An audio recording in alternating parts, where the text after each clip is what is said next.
Shalom. I'd like to give all praises to Yahweh, Bahashem, Yahweh Shai, Bahashem, Rakakwadash, and double honors to the apostles and the elders of Great Millstone. I was motivated to do this lesson after listening to the beloved elder Apostle Gabar's lesson. And he made a statement that I'm going to get to momentarily. But before we get to that statement, something that we all have to consider is being martyred and or put to death for our faith, for our beliefs in Yahweh Shai and trusting in him. You know, I meditate on that from time to time, and we have to reach a place of acceptance in regards to that we could potentially be martyred. But nevertheless, I want you to listen closely to what the elder has to say and how it ties into this particular lesson. Listen closely. Let's get right into it. Easily. No, I think Yahushua was afraid. He didn't want to deal with that. That's why he was afraid. He was afraid because he prayed to the Father in the Garden of Gethsemane to take that cup away from him. Okay, he didn't want to go through that. But eventually, he like the saying, the Stoic saying of, it was a saying of, what's his name? He's renowned for Stoicism. Marcus Aurelius.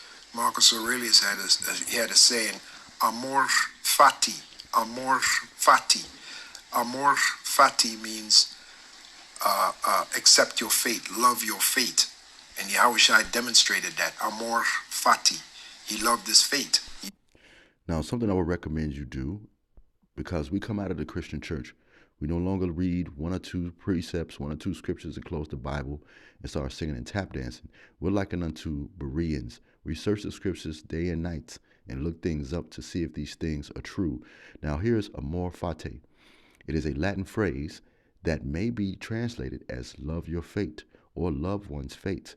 It is used to describe an attitude in which one sees everything that happens in one's life, including suffering, as loss, as good, or at the very least necessary.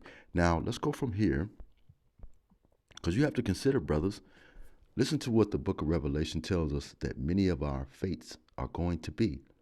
In Revelation chapter 6, verse 11 states this, and white robes were given unto every one of them, and it was said unto them that they should rest for a little while, for a little season, until their fellow servants also and their brethren that should be killed as they were should be fulfilled. Now, when it states fellow servants, you have to understand that that's referring to the Israelites, because the Israelites are the ones that can only truly serve Yahweh, Bahashem, Yahweh Shai. And how do we know? Isaiah chapter 45, verse 4, and it states this, for Jacob's my servant's sake, and Israel mine elect. Let's come from there and let's go here. Isaiah chapter 49, verse 3 states this, and he said unto me, thou art my servant.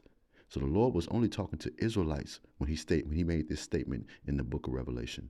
O Israel, in whom I will be glorified. And let's come out of this, because you have to consider, brothers, even if we're put to death, right?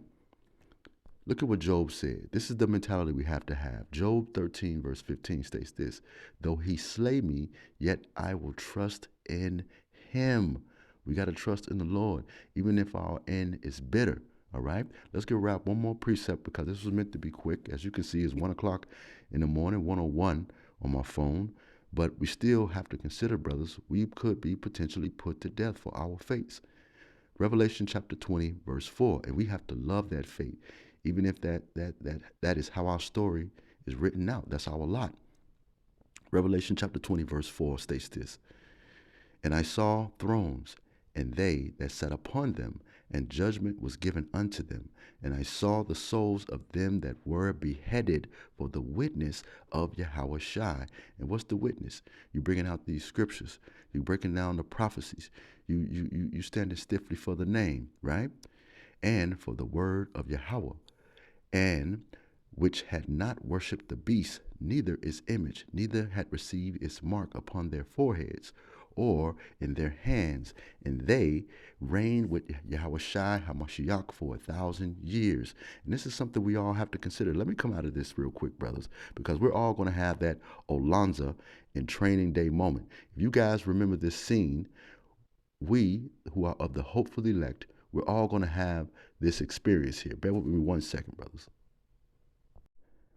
And I wanted to cue this up really quickly for you, brothers, because we're all going to have this moment, brothers. If you can recall this scene from Training Day, this is where Alonzo, he accepted his fate because he knew what his end would be. But we have to go into that fate with joy because we know on the other side of it is eternal and or everlasting life, immortality, right? And according to YouTube, when utilizing this snippet under the Fair Use Act, brothers, watch closely. Fair use. Oh, what a day. What a motherfucking day. Hey, brothers, hopefully you found this quick lesson edifying. Shalom.